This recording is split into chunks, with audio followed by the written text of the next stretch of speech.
glory. For someone seeking to truly have faith in the Lord Jesus Christ, it is about obedience and diligently enduring with him every single day, putting on the full armor of God. Many people have this idea that following God is about feelings and sensations. And so they chase after things like tongues. They think that if they get baptized by the right person in the right water in the right way, then they'll be having this feeling, this sensation, and they will be able to speak in a new tongue and have supernatural powers. These sorts of people look for signs and wonders. They look for miracles. They look for people who are able to cast out demons in a way that is just really entertaining. They constantly are searching the internet, wanting to be entertained. It's all about the sensations of the flesh. But the same people, when they get ready to be baptized and are baptized and they come out of the water and they don't find the sensation that they're looking for, then become depressed or angry. They think God is broken, and they think, why did God not give me the feeling I was looking for? I was looking for something different.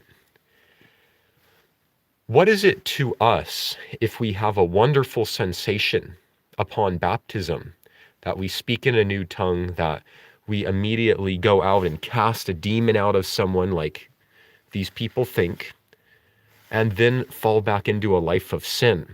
What is it going to be to our own soul? Remember that Jesus said, what is it to a man if he gains the whole world but loses his own soul? We should not be chasing after feelings, fleshly desires, entertainment, the way music sounds. You know, most Christians like going to church because it makes them feel good. They get their ears tickled by the preacher. They are around other brothers and sisters that make them feel good in sin. And then they listen to music that soothes their ears and their souls in sin also.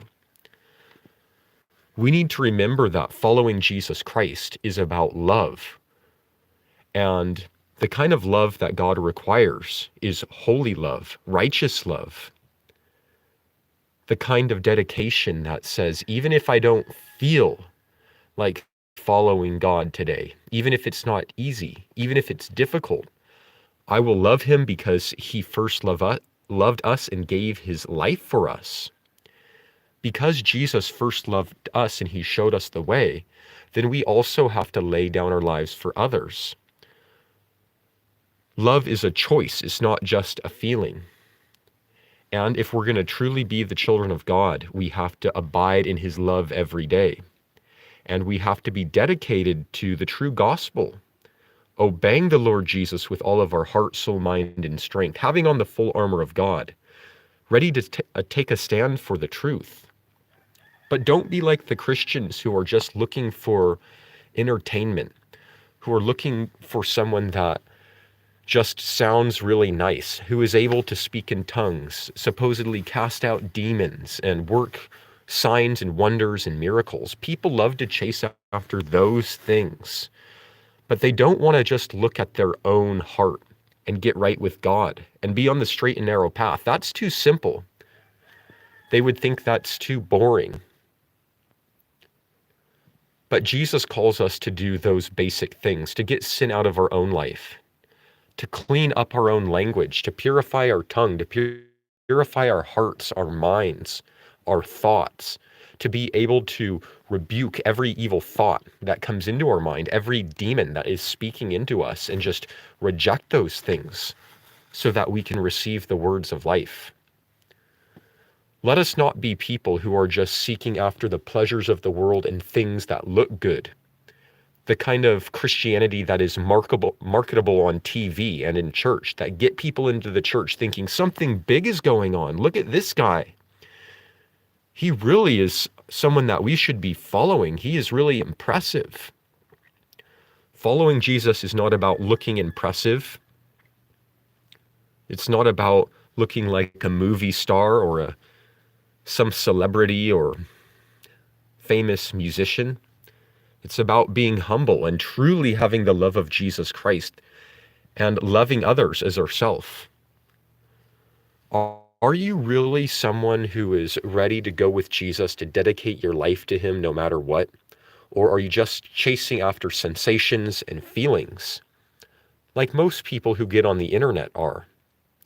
I encourage you to go with Jesus because he truly is the only door. He is the narrow door, and very few people are going through him.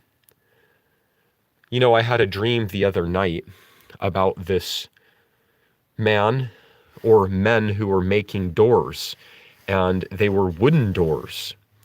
They were double swinging doors. They were huge. And spiritually, it was a portal, but not into the true kingdom. It was a way other than Jesus Christ. And I knew that this represented the culture and false Christianity, the entire portal that leads to hell. It's the broad path. It's the broad gate, the broad doors. But they looked beautiful.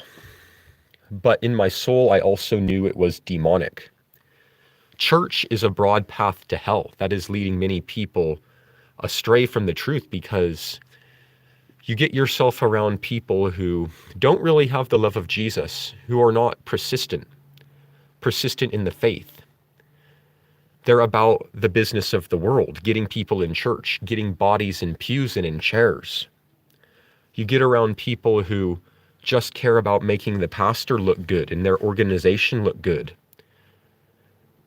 They don't care to live holy and pure lives. They want to justify their sin. They believe that they're entitled to everlasting life. And instead of striving for Jesus, they're striving to look good in the world. That is the broad path to hell. We need to make sure that we're going on the straight and narrow path to everlasting life. And Jesus is that door. He is that gate. Pray that you and your family are on that straight and narrow path, going through that door. For broad is the path, and many are going through that way to destruction. May the grace of Jesus be with you.